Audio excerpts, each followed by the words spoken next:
Hello, beautiful family.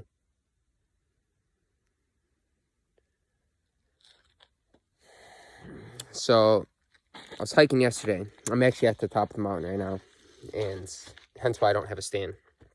Most of communication is nonverbal, it's body language. So, if you can stay on my talking head and stay through till the end, it should be a good one. It's very lighthearted video. So, I was hiking yesterday, and I was in a state, I'm like, I really want to make a video right now, but I didn't have my phone on me.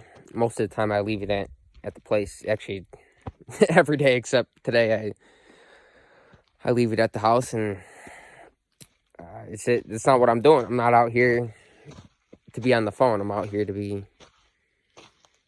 connected with that which surrounds me. And when you hike every day, somebody actually asked me, how do you hike every day? I was like, one step after another. It just happens that way. You really get to grow a relationship with the mountain. It becomes something you look forward to. Something that you really find it hard to imagine not doing. Like, it just becomes a part of your everyday flow. You know what I'm saying? So I'm up here today. Yesterday, I had the inspiration to make a video, but I didn't have the phone on me. So today I intentionally brought the phone with me, and now I'm making the video. On the way up, I'm thinking, what the hell can I talk about? And kind of trying to force myself a little bit. What do I talk about? I don't know what to and then I was just like, wait a second. That's what I can talk about. The concept of surrender. Now, there's 100 different, a million different, infinite ways in which we can interpret the concept of surrender, but essentially true surrender is surrendering all concepts. Surrendering our identification with mentation, with our mental process. To surrender that. And that's what I did on the way up the mountain. I found myself forcing a little bit, probing. What do I want to talk about? Like, a little bit of a monkey mind. Like, going back and forth. Like, I don't know what to... And then I surrendered that. I was like, hey, wait a second. Just, when you get up there, break out your phone and start talking. Flow with the wind, you know what I'm saying? Don't try to force yourself to say anything. Just allow whatever is inside to come out naturally, and it'll express itself. You don't have to force it. So that's what's happening right now. And then I was thinking, also, when you really have it in your heart to do something, say you really have it in your heart, you want to uplift, you feel something's inside you. It wants to come out, but there's nothing you can do about it. It's like, what can I do to assist this in coming out of me? And there's nothing you can do. That's the beautiful thing. That the only thing you can really do is surrender and really sit with it and feel it out. No pun intended. Really sit with the feeling. And don't try to interpret it. Don't try to judge it, or especially don't try to resist it. And if you do find yourself resisting it, then disidentify with the resistance, because you're not that resistance. It's only you identifying with the resistance, that internal kind of, how do you describe it? Kind of like forcing, like you're really just judging something. I shouldn't be having this feeling, or really trying to probe yourself and not just observing. riding the crest of the wave. Every single time a thought or feeling arises, it's instantly surrendered, automatically. And you do that consciously. After a while, it becomes automatic. You're just constantly riding that crest of the wave. As soon as something arises, it's automatically surrendered. And there's nothing that we can do that we can force to make happen. The tree's just growing by itself. Nothing's causing it to grow. There's no causal agent. The meaning of the tree is to be a tree. What else do you think it meant? It's just doing its thing. There's no need to project any interpretation onto it and try to dissect it, analyze it, and because when you do that, you define yourself as separate from it, as if you were a causal agent. And so long as you think yourself as a causal agent, then you're not surrendered. And so long as you're not surrendered, then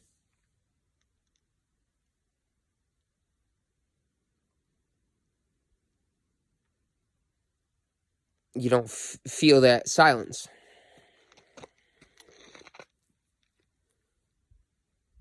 That's always present.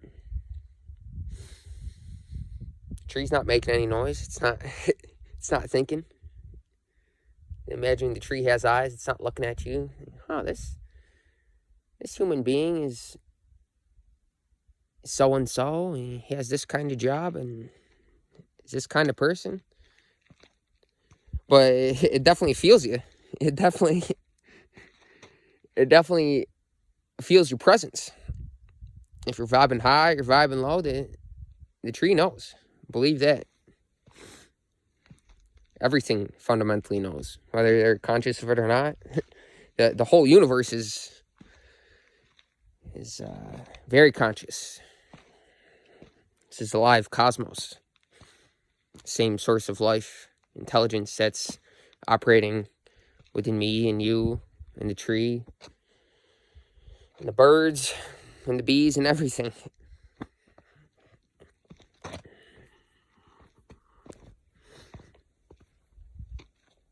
And when you identify yourself as that source, then there's no problems. Everything is happening.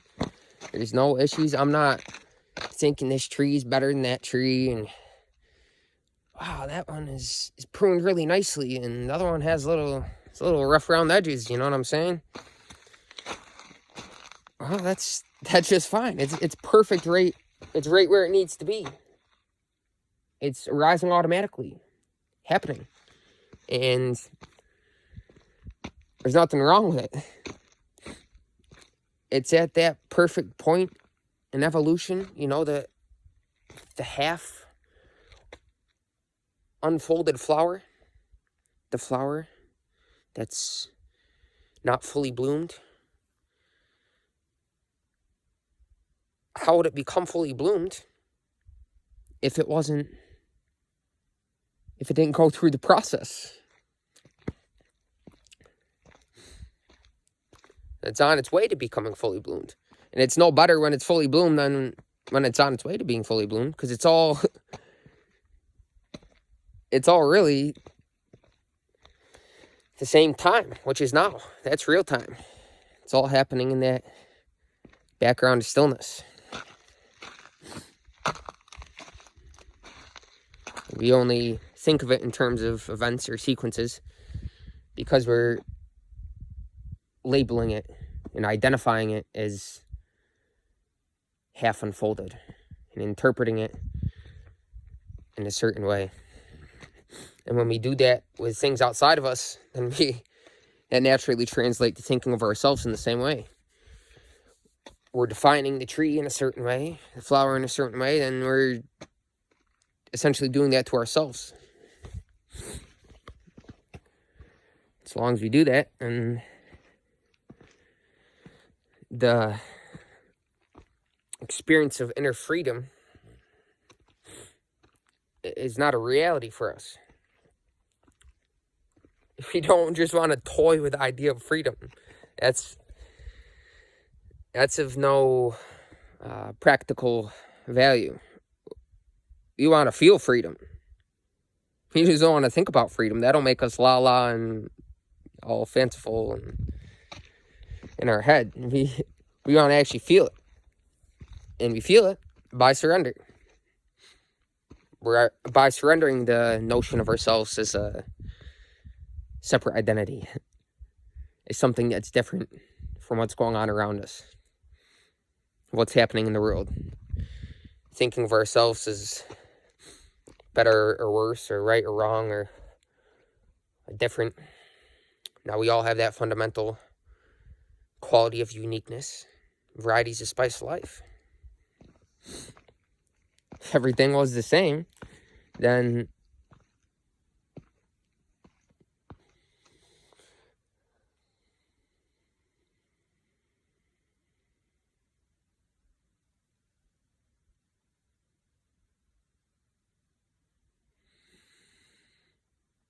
everything is fundamentally the same.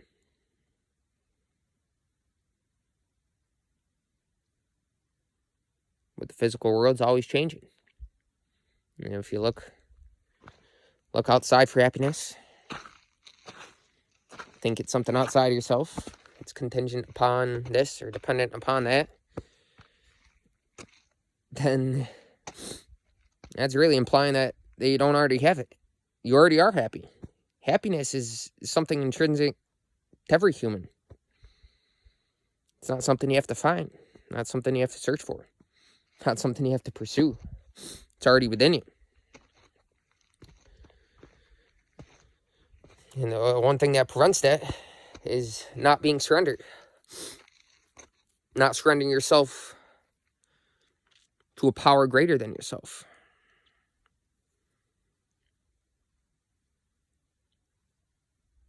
At the same time, it's power greater than yourself, but it's also within you. And we access that power by surrender. And that's what I was saying earlier in the video. There's a million different ways we can interpret the concept of surrender. But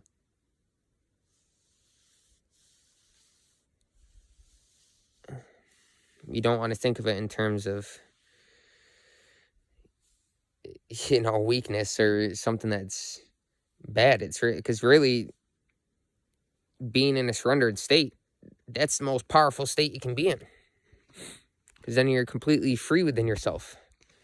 And you kind of have the attitude of, it's okay if it happens, it's okay if it doesn't happen. Whatever happens, there's nothing that can happen that is going to affect my inner serenity, my inner peacefulness, my inner calmness. No matter what I say or don't say. No matter what somebody else says or doesn't say. That's not going to affect that inner stillness. When you let go of expecting things from others, then they can't disappoint you. Like I was saying earlier on the community tab, I post something there every day. And I understand it might not resonate with everybody. That's okay. It resonates with me. That's why I post it. People that like it, great. People that don't like it, great. It is what it is. I'm not trying to forcibly control outcomes, you know what I'm saying? Well, that's why I posted earlier in the community tab. When you're in that state, there's nothing to gain, nothing to lose. And you're really in that surrendered state. And it's beautiful. You could die at any moment. Because you found everything you need. It's inside of you. There's nothing in this world that can be given to you that would make you feel better or worse. Well, of course, we're grateful for it. Yesterday on the hike, it was funny. Synchronicities all the time.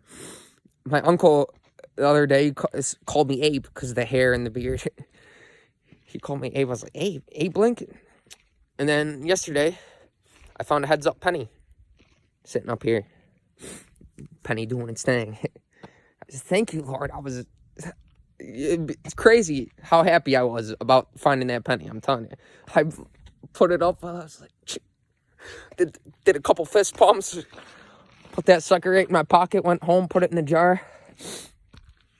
Also, yesterday, too, I was hiking. And I'm on the way up the mountain. Lady's coming down. And she kind of really passionately, she's like, wow, another one. There was just another guy that passed me. I was like, wow, you guys are diehards. I kind of just looked at her, nodded, smiled at her, and kept walking. Didn't say anything. I didn't know what to say. I could tell it was a little bit of flattery, you know what I'm saying? So sometimes you just naturally respond. Other times you don't know what to say. It's not that you're socially awkward. It's kind of just like, I got nothing. I got nothing to respond that one with. And then I was walking, and I heard her mutter something. She's probably like, I really expect that guy to say something.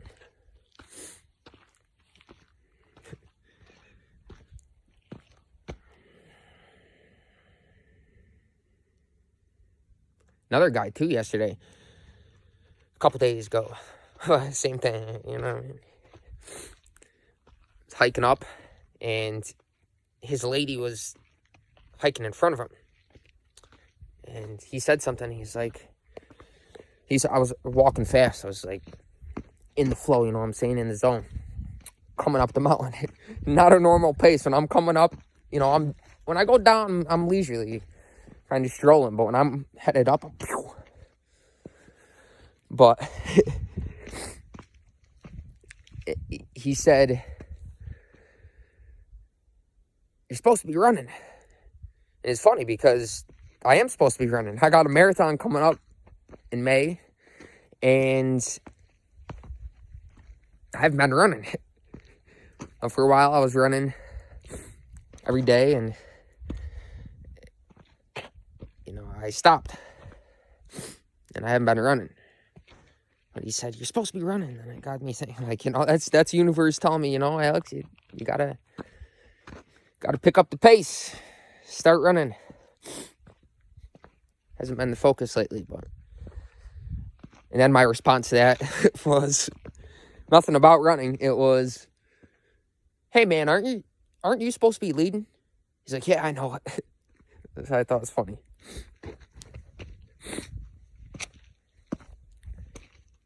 Anyways, love you guys. Just really had it in me to make a video today. Didn't know what I was going to say.